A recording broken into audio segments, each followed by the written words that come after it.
le 28 avril 2025, une journée censée être routinière.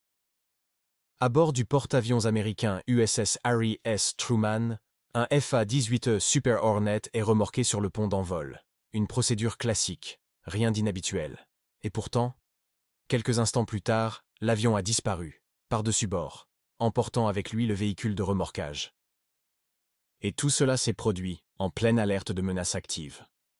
Pourquoi? Parce que ce jour-là, le Truman n'était pas en patrouille paisible. Il était sous attaque.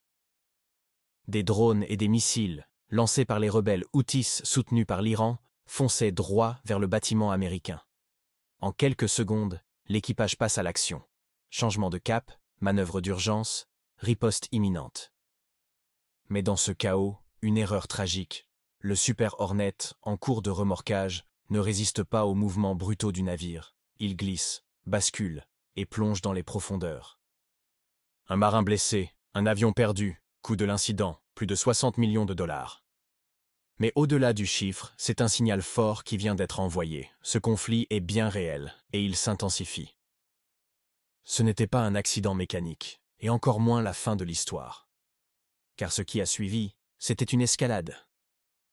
Une attaque coordonnée, une riposte inévitable. Le Truman opérait ce jour-là en mer Rouge, dans le cadre d'une mission à haut risque. Objectif, surveiller les mouvements des Houthis au large du Yémen.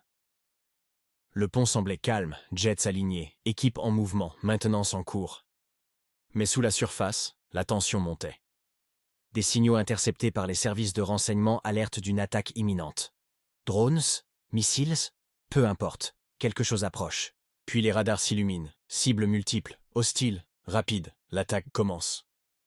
Les canons phalanx s'activent, les radars Aegis verrouillent, toute la flotte passe en mode combat. Sur le pont, en pleine manœuvre d'évitement, un avion est tracté.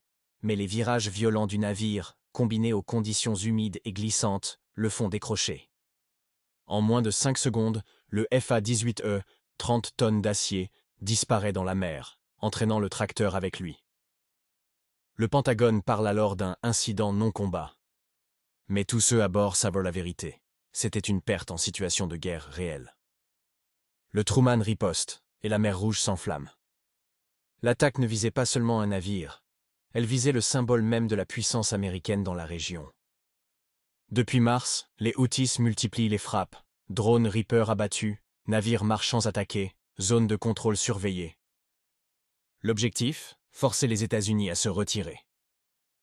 Mais Washington a une autre stratégie, l'escalade contrôlée.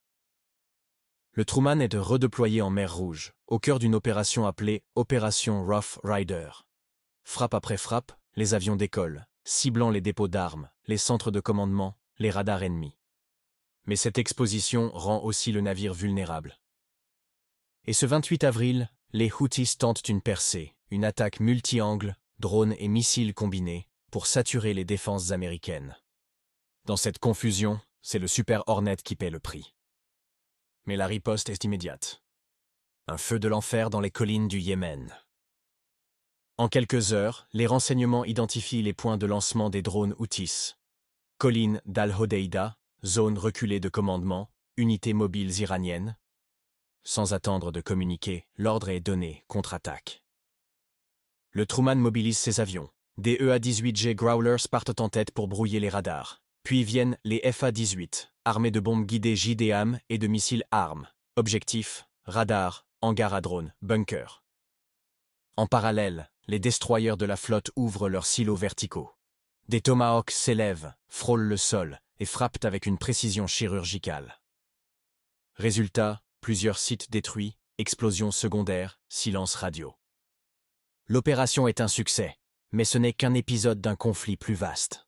Le message est clair, et il est porté par le feu.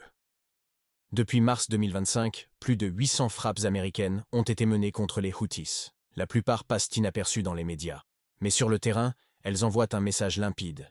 Tirez sur la marine américaine, et vous verrez ce qui vient ensuite. Car la mer Rouge n'est pas qu'un théâtre militaire. C'est une artère vitale pour le commerce mondial. 10% des échanges passent par là, et chaque perturbation fait trembler l'économie mondiale. Alors non, la perte d'un jet de 60 millions ne fut pas qu'un accident. Ce fut l'étincelle de plus dans une guerre de l'ombre, une guerre silencieuse, mais impitoyable.